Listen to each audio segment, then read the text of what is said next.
been an unbelievably hard week if you're Jewish. You got relatives in Israel. It's been a hard week if you're on the other side. And so I thought, we always have a preacher. We had Anthony Romero for Pride Week. There's always a topic. There's always something where people need healing, right?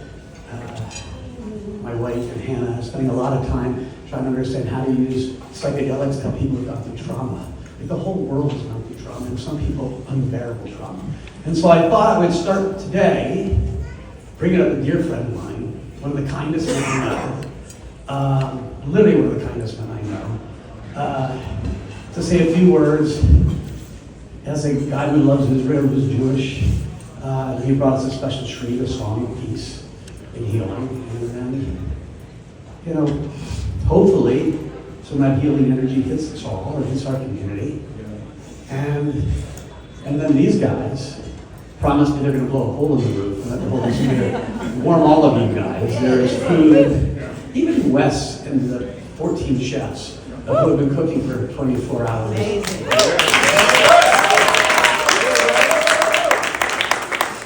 Have put tremendous amounts of love in your food. And so, that's it, Jeffy.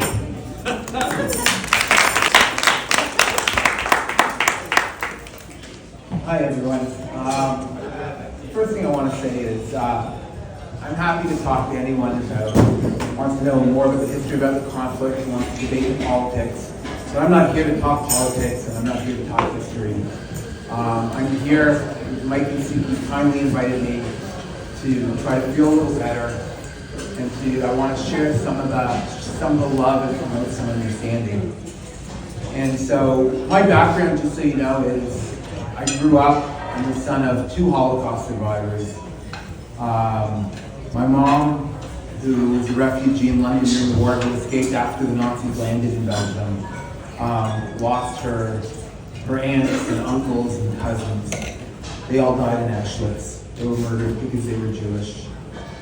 And I was in Israel in April for my son Jacob's bar mitzvah. My other kids, Zachary and Benjamin, and all my cousins, I have a lot of cousins there, came and took this picture that I treasure of all the descendants of my grandparents. And there are about 75 of us in this picture. And I can't help but always think as I look at this picture, is what if my grandparents' siblings had survived? Right? How many more cousins would we have today? I want to talk to you about 2 things. I want to talk to you about what it feels like this week to be Jewish. And I want to talk to you about what music means to us, especially this week. And so, being Jewish, Judaism is a religion, but we're not really a religion. There is a Jewish religion, but a lot of Jews don't practice it. A lot of Jews don't believe in God. Hitler called us a race. He didn't think of us as a religion. We think of ourselves as a people. And we are tied together, whether religious or not religious, whether we believe in God or we don't believe in God. We are tied together as a people. And some of us, our expression for being Jewish is eating smoked fish on Sunday morning. And for some of us, it's eating Chinese food on Sunday night. For some of us, it's going to the synagogue. But no matter how we express our Judaism, we feel our Judaism. And so when we woke up last Saturday, around this time, when we saw the news that 50 that became 100, that became 500, that became 700, that became 1,300, people were killed because they were Jewish.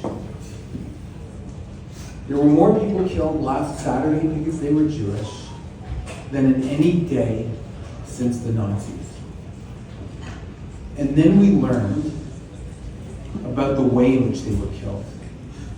The babies, the old people, kids at a concert, at a music concert, 250 kids, just wanting to do what we're all doing today, to feel healing through music. And if you're Jewish, whether you go to Israel or not, whether you believe in God or not, you feel attacked. You feel pain.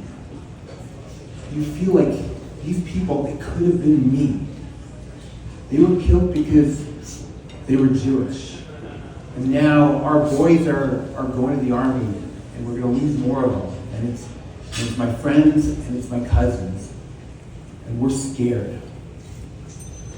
And so when I get calls from people like Mike and Suki who aren't Jewish, and they say, hey, we're there for you, I can't tell you in words how much it means.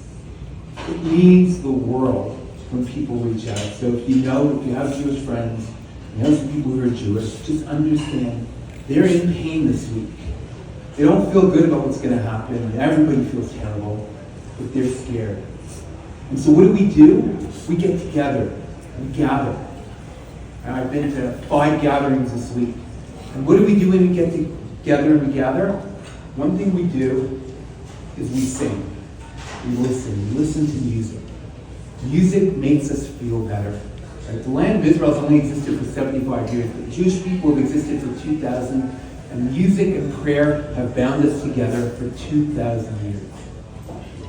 And one of the great singers, one of the great musicians, probably the single greatest musician in the history of Israel, is a woman named Novo, and she writes beautiful songs.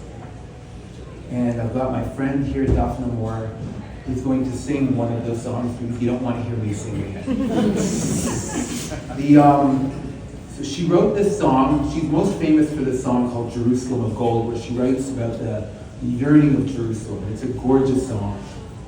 But this song is a song that she decided she wanted to write a Hebrew version of Let It Be. And she was playing with the words and with this idea. And then in 1973, Israel got attacked in the Yom Kippur War, a surprise attack. And it was existential. And she finished writing the words and she showed it to her husband and he said, you can't have a beautiful song like this not have a Jewish melody. And so you can still hear the ringing of Let It Be in the song, but it is a different melody. And the song is called Lu Yehi, which means may it be. And I'm gonna just Daphna's gonna sing it in Hebrew, and I'm gonna just give you the English translation. And it's a song of hope, it's a song of prayer. There is still a white sail on the horizon, opposite a heavy black cloud. All that we ask for, may it be. And if in the evening windows, the light of the holiday candles flicker, all that we seek, may it be. What is the sound that I hear? It's the cry of the shofar and the sound of drums. All that we ask for, may it be. That is also heard among them, a prayer in my mouth. All that we ask for, may it be. This is the end of the summer, the end of the path. Allow them to return safely here. All that we may seek, may it be. And if suddenly, rising from the darkness, over our heads, the light of a star shines, all that we ask for, may it be. Then grant tranquility and also great strength to all those we love and all that we ask for. May it be. This is my friend Daphna, and we've got our very talented friend here.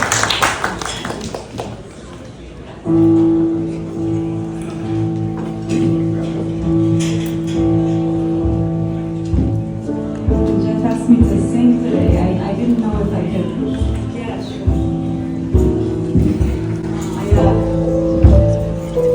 I didn't know if I can master my voice, but just setting it all over the place, I feel like everything is possible.